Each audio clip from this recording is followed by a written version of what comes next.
Simple lang naman, andito tayo upang tignan ang ating ang supply ng pagkain at ang presyuhan ng pagkain dahil lahat ng ahensya ng pamahalaan. Siyempre, nilalapitan natin ang mga partner natin na food suppliers para sa pang-araw-araw ng taong bayan.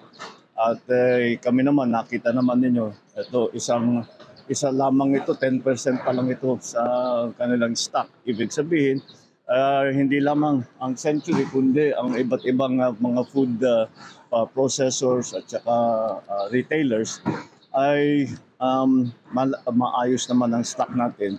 At bukod pa ron, ay sila naman ay pumapayag na to keep the prices na hindi muna basta hindi tataas ang presyo hangga't kaya nila. Kaya siguro mga isang buwan, yung iba baka 2 buwan hindi magagalaw yung presyo. Kahit na dumating na tayo, ay patuloy naman natin tinitignan ng supply. Ang supply ay hindi kailangan mag-alala ang taong bayan. Ang food supply natin ay sapat kahit na pangmatagalan.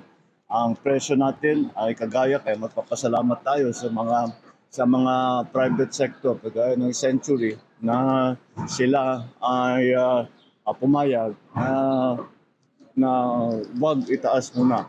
Wag itaas ang presyo ng bilihin. Kaya patuloy natin minomonitor ito para naman ang pang-araw-araw na pangangailangan ng taong bayan ay naalagaan at naaalagayan. Thank you.